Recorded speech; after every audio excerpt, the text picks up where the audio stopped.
जब एयरपोर्ट से बाहर निकल रहे थे तो उसको वो वीडियो बना रही, हरास कर रही हैं और उनको गालियाँ दे रही हैं, अब्यूज़ कर रही हैं। अपना जो उनका दौर था सुप्रीम कोर्ट के अंदर, उसके अंदर भी वो ख़बरों की ज़ीनत बने रहे। मुख्तलिफ कंट्रोवर्शियल किस्म के जो उनके फ़ैसले हैं वो भी सामने आते रहे। PTI का जो बल्ले वाला मसला था, जो उनके इंतखाबी निशान का मसला था 2023 के इलेक्शन में, और या उससे पहले जो उन्होंने फैसला दिया, वो भी एक बहुत बड़ा कंट्रोवर्सी के तौर पर सामने आया। जो रेफरेंस इसके खिलाफ था, जो सदर मुमलिकत की तरफ से आया था, उस रेफरेंस को उन्होंने नॉन मेंटेनेबल रेफरेंस के तौर पे रिजेक्ट कर दिया और कहा कि इसकी कोई हैसियत नहीं है।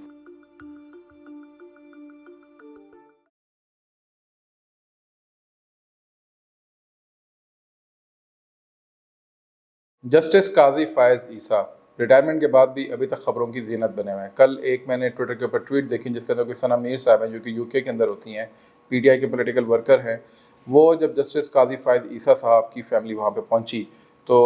वो जब एयरपोर्ट से बाहर निकल रहे थे तो उसको वो वीडियो बना रही, हरास कर रही हैं और उनको गालियाँ दे रही हैं, अब्यूज़ कर रही हैं। और बाद में भी उनके बारे में बहुत सारे नाज़ेबा गुफ्तगू उनकी टाइमलाइन के ऊपर देखी जा सकती है। ये कोई आज का मामला नहीं है, बड़ा पुराना वतीरा है। कुछ हमारे पॉलिटिकल वर्कर्स, कुछ एक पॉलिटिकल पार्टी के, वो आई थिंक कि वो जितना भी डायस्पोरा के अंदर इनका पॉलिटिकल वर्कर बैठा हुआ है, वो इस चीज़ को अब समझ ही नहीं रहा कि ये उनको इस तरह की पॉलिटिक्स से बियॉन्ड जाना चाहिए। खैर, कतई नज़र उसके काज़ी फायज ईसा साहब जो हैं वो अभी भी खबरों की ज़ीनत क्यों है, किस लिए हैं, कैसे हैं। अपना जो उनका दौर था सुप्रीम कोर्ट के अंदर, उसके अंदर भी वो ख़बरों की ज़ीनत बने रहे। मुख्तलिफ कंट्रोवर्शियल किस्म के जो उनके फ़ैसले हैं वो भी सामने आते रहे। बहुत से वकला जो हैं वो उनके बारे में ये बात करते रहे कि जी कि उन्होंने कॉन्स्टिट्यूशन को अंडरमाइन किया। बहुत से जज इसके बारे में ये बात करते रहे। यहाँ तक बात होती रही कि जी कि उन्होंने जानबूझ के नून लीग और PDM को जो है वो सपोर्ट किया। PTI का जो बल्ले वाला मसला था, जो उनके इंतखाबी निशान का मसला था 2023 के इलेक्शन में, और या उससे पहले जो उन्होंने फैसला दिया, वो भी एक बहुत बड़ा कंट्रोवर्सी के तौर पे सामने आया। इसी तरीके से मुबारक सानी केस जो है कादियानी वाला, वो भी एक कंट्रोवर्सी के तौर पे सामने आया। इसी तरीके से एक जो उन्होंने फैसला दिया था with regards to reserve seats, वो उन्होंने वापस लिया, वो भी एक केस सामने आया। और भी इस तरह के मसाइल थे, लेकिन क्या उन्होंने यही 2-3 केसेस, 4 केसेस अपने 1.5-2 साल के टेन्योर के अंदर सुने, या और भी बहुत सारी चीज़ें उन्होंने निपटाई हैं? उस पर भी हम थोड़ा सा आगे जाके बात करेंगे। काज़ी फायज ईसा साहब किसी भी तौर के ऊपर एक मुकम्मल जज नहीं थे, परफेक्ट नहीं थे, किसी भी तौर पे एक मुकम्मल इंसान नहीं थे। इंसान थे, उनसे गलतियाँ होती हैं, ब्लंडर्स होते हैं, और डेफिनेटली इनसे भी। और इन्होंने शायद इस चीज़ के ऊपर बाद दफ़ा रवैया भी कुछ ऐसा रखा जिसकी वजह से इनके बारे में चहमगोइयाँ और बातें होती रहें। उस पर भी हम किसी और वीडियो के अंदर बात करेंगे। अभी मैं कुछ तारीख से चीज़ें ला के आपके सामने रखना चाहता हूँ, और आगे भी मैं कुछ आपको बताऊँगा इंटरेस्टिंग बातें, जो कि इस वीडियो में आखिर तक आप देखेंगे तो आपको नज़र आएंगी। एक तो ये कि 2019 के अंदर थोड़ा समझाते हैं और देखते हैं कि मई 2019 के अंदर एक रेफरेंस फाइल होता है सदर आरिफ अलवी की तरफ से, जो सगत के हमारे सदर मुमलिकत थे, और प्राइम मिनिस्टर की रिकमेंडेशन के ऊपर, यानी प्राइम मिनिस्टर ने कहा जी कि आप ये रेफरेंस भेजें, और वो रेफरेंस उन्होंने सुप्रीम जुडिशल काउंसिल को भेजा। सुप्रीम जुडिशल काउंसिल ने जब इसकी तहकीकात की और उसके खिलाफ, रेफरेंस के खिलाफ की पटिशन दायर की काज़ी फायज ईसा साहब ने, जिसके ऊपर एक 10 जजेस का जो बेंच है, लार्जर बेंच, वो तश्कील दिया गया। उस लार्जर बेंच को जो लीड कर रहे थे वो अभी के जो हमारे सुप्रीम कोर्ट के जज बने हैं यशफाक अफरीदी साहब, वो थे। 2020 के अंदर, जून 2020 के अंदर उन्होंने उस बेंच ने 9-1 की अक्सरियत से ये फैसला दिया कि ये जो पूरा पिटिशन इन्होंने दायर की थी काज़ी फायज ईसा साहब ने, और जो रेफरेंस इसके खिलाफ था, जो सदर मुमलिकत की तरफ से आया था, उस रेफरेंस को उन्होंने नॉन मेंटेनेबल रेफरेंस के तौर पे रिजेक्ट कर दिया और कहा कि इसकी कोई हैसियत नहीं है। मज़े की बात यह है कि इसके ऊपर हमारे PTI के जो बहुत सारे दोस्त, अहबाब, एनालिस्ट, ये सारे बात करते हैं और कहते हैं कि जी कि ये सही रेफरेंस था और काज़ी फायज ईसा साहब एक करप्ट आदमी है, वगैरह वगैरह, ऐसा की बहुत सारी बातें। लेकिन 2022 के अंदर जिस वक्त इमरान खान साहब की गवर्नमेंट जा चुकी थी और वो उस वक्त सड़कों के ऊपर थे और उस वक्त एहतजाज कर रहे थे, उनके खिलाफ केसेस खोल रहे थे, उस वक्त उन्होंने एक बात कही। उन्होंने कहा कि जो रेफरेंस मैंने फ़ाइल करवाया था सदर मुमलिकत के थ्रू, वो मेरी एक गलती थी, वो गलत रेफरेंस था। तो ये एक रिकॉर्ड की दुरुस्तगी के लिए मैंने थोड़ा सा तारीख आपके सामने रखी है।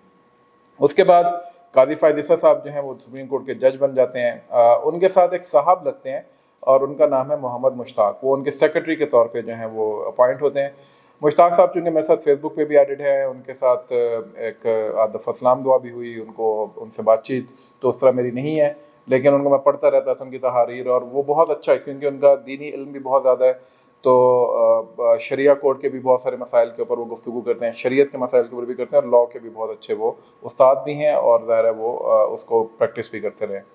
تو مشتاق صاحب جو ہیں ان کی اچانک جیسے ہی وہ باہر آئے سپریم کورٹ سے after this completion of the tenure of قاضی فائز عیسیٰ صاحب,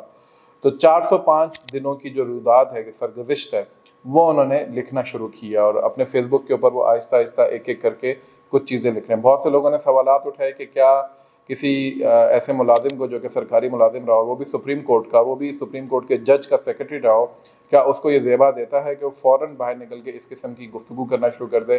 تو میں نے جب کچھ قانونی ماہرین سے اس پہ استفادہ حاصل کرنے کی کوشش کی, ان سے سوال کیا, تو انہوں نے یہی جواب دیا کہ اس کا کوئی لیگل پہلو ایسا نہیں ہے جس کے اوپر ان پہ کوئی قدغن لگتی ہو, انلیس کہ وہ کوئی اسٹیٹ سیکرٹس جو ہیں یا کوئی ایسے سیکرٹس باہر نکالیں جس کے اوپر ان کے کوئی لیگل آبلیگیشنس لگتی ہیں. جتنی باتیں انہوں نے ابھی تک لکھی ہیں انہوں نے ان کے ریفرنسز دیے, اور وہ بتائیں کہ یہ آلریڈی پبلک ڈومین کا حصہ ہیں, اور سپریم کورٹ کی ویب سائٹ کے اوپر یا سپریم کورٹ کے منٹس کے اندر آلریڈی یہ چیزیں موجود ہیں, جو کہ جس کو پبلک یا وکلا جو ہیں سینئر وکلا وہ ایکسیس کر سکتے ہیں.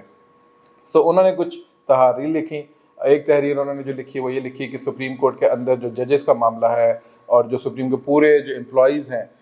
جو وہاں پہ لوگ کام کر رہے ہیں, ان کے کیا علل تللے ہیں, ان کے کیا معاملات ہیں. اس کے بعد انہوں نے لاہور کے ججز کو خاص طور پہ نشانہ بنایا ہوا ہے, اور اس میں وہ بتا رہے ہیں کہ لاہور کے ججز کس طریقے سے ہنڈرنس کریٹ کرتے ہیں جسٹس کی ڈیلیوری کے اندر اور پروسیسز کو ٹھیک کرنے کے اندر. پھر انہوں نے سپریم کورٹ کی بیوروکریسی کے اوپر بات کی ہے. پھر انہوں نے ابھی یہ بھی کہا ہے کہ وہ جو بلے والا مسئلہ ہے, یعنی جو بلے کا انتخابی نشان جس کے اوپر پی ٹی آئی بہت زیادہ بات کر کہتی ہے کہ جو فاشزم والا مسئلہ جس کے اوپر اٹھاتی ہے پی ٹی آئی,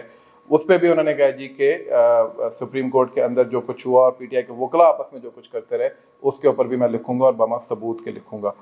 انتظار ظاہر رہے گا, دیکھنا یہ ہے کہ ان کی سائڈ کی سٹوری کیا ہے. ایک سائڈ کی سٹوری تو ظاہر ہم سنتے رہے ہیں پچھلے 2-2.5 سال سے, اب ان کی باری ہے تو وہ ظاہر بتائیں گے کہ ان کے ساتھ کیا بیتی اور انہوں نے کیا دیکھا. بتانے کا مقصد اس ساری چیز کا یہ ہے کہ آپ جب بھی کوئی کہانی سنیں کسی کے بارے میں بھی, آپ کو شخص اچھا لگتا ہے, برا لگتا ہے, بہتر لگتا ہے, پسند ہے, ناپسند ہے, وہ فاشسٹ ہے, نہیں ہے, وہ ظالم ہے, نہیں ہے, وہ جسٹس دے رہا ہے, نہیں دے رہا, وہ ظلم کر رہا ہے, نہیں کر رہا, آپ کو بہرحال جسٹس کا, انصاف کا تقاضا یہ ہے کہ آپ دونوں طرف کی سٹوری کو پہلے سنتے ہیں اور اس کے بعد پھر آپ اپنا فیصلہ کرتے ہیں. سچ اور جھوٹ کیا ہے, مشتاق صاحب کتنا سچ بول رہے ہیں, قاضی فائز عیسیٰ بھی ظاہر کچھ نہ کچھ بولیں گے اس کے بعد,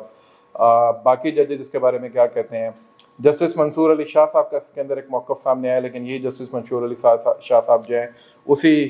ریفرنس کیس کے اندر لارجر بینچ کا حصہ بھی تھے, اور انہوں نے بھی اسی کے سپورٹ میں دیا تھا کہ یہ جو پیٹیشن انہوں نے ڈالی ہے وہ جائز ہے اور ریفرنس جو ہے وہ غلط ہے. تو over the period of time کیا بدلا, کیسے بدلا جا رہا ہے, یہ ساری باتیں کھل کے سامنے بعد میں آئیں گی. ان کے بھی ریٹائرمنٹ کے دن اگر قریب ہیں اور وہ ریٹائر ہو جاتے ہیں تو وہ بھی اپنی بات ضرور دنیا کے سامنے رکھیں گے. لیکن اگر آپ حقائق کو, تاریخ کو, اور یہ بہت کوئی دور کی تاریخ نہیں ہے, یہ 4-5 سال کی تاریخ ہے, اس کو تھوڑا سا کھنگالیں گے تو ہمیں پتہ چل جاتا ہے کہ حقیقت کیا تھی. جیسا کہ میں نے شروع میں کہا کہ نہ کوئی شخص مکمل ہوتا ہے, نہ کوئی پرفیکٹ ہوتا ہے, نہ اس سے ہمیں یہ امید رکھنی چاہیے کہ وہ پرفیکٹ ہے.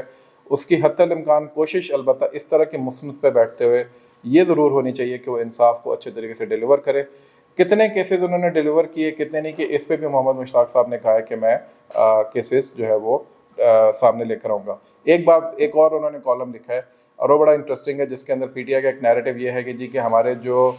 کچھ پٹیشنز تھیں, کچھ درخواستیں تھیں جو کہ سماعت کے لیے ہم کہتے تھے اور ارجنسی میں کہتے تھے, وہ سماعت کے لیے مقرر نہیں ہوتی تھی. اس پہ بھی انہوں نے ایک پوری ایک کالم لکھا ہے اور اس کے اوپر انہوں نے بتایا ہے کہ کس طرح اب اس طرح کی پٹیشنز کی سماعت ہوتی ہے, اس طرح کی درخواستوں کی, ان کو کیسے دائر کیا جاتا ہے. خالی سپریم کورٹ کا جج جو ہے ایک اکیلا, وہ اس کے اوپر مجاز نہیں ہے فیصلہ کرنے کا, اس کی اب 3 رکنی کمیٹی بنتی ہے, اور کن کن ادوار میں کون کون سی کمیٹی رہی جس کے اندر جسٹس منصور علی شاہ بھی اس کا حصہ رہے, اور وہ کیوں سماعت کے لیے مقرر نہیں ہو سکی. تو میرا خیال ہے کہ انٹرسٹنگ ٹائمز اہیڈ, ہمیں دیکھنا یہ ہوگا کہ قاضی فائز عیسیٰ صاحب کس طرح واپس آتے ہیں سارے معاملے کے اندر. اس پہ مجھے ایک سوال بہرحال ان سپریم کورٹ کے رپورٹرز سے بھی کرنا ہے کہ وہ ویسے تو سپریم کورٹ کی سیاسی جو خبریں ہوتی ہیں اس کو دیتے رہتے ہیں, ویسے تو اس کے اندر وہ یہ بات کرتے رہتے ہیں کہ انہوں نے پی ٹی آئی کے متعلق کیا بات کی اور کیا بات نہیں کی. ویسے تو یہ وہ بہت زیادہ اچھل کے گفتگو کرتے ہیں کہ سپریم کورٹ کے اندر سے آج کس کو ریلیف ملا اور کس کو ریلیف نہیں ملا, لیکن سپریم کورٹ کے یہ جو اندر کے حالات ہیں, سپریم کورٹ کے یہ جو معاملات ہیں کہ सुप्रीम कोर्ट का ओवरऑल निज़ाम कैसे चल रहा है, और वहाँ पे जो आम लोग हैं, जो दूसरे केसेस हैं जो सुप्रीम कोर्ट तक पहुँचे हुए हैं, इस हायर कोर्ट तक पहुँचे हुए हैं, उनके साथ क्या हो रहा है और जजेस का रवैया उनके मतलब क्या है, उस पर उन्होंने आज तक बात नहीं की, और ना मैंने कोई वीलॉग ऐसा देखा जिसके अंदर लोगों के लिए आवाज़ उठाई गई हो। तो मेरा ख्याल है कि इसके ऊपर भी हमें अपने गिरवानों में झांकने की ज़रूरत है, और उम्मीद है कि हम इस पर कुछ नज़रसानी करेंगे अपने रवैयों के ऊपर, और देखेंगे कि हमने इंसाफ के तकाज़ों को मलूज़ खातिर रखते हुए किसी के बारे में किस तरह की गुफ्तगू करनी है। आज के लिए इतना ही, अपना ख्याल रखिएगा। बहुत जल्द इंशाल्लाह एक नई गुफ्तगू के साथ आपके सामने हाजिर होते हैं। अस्सलाम वालेकुम।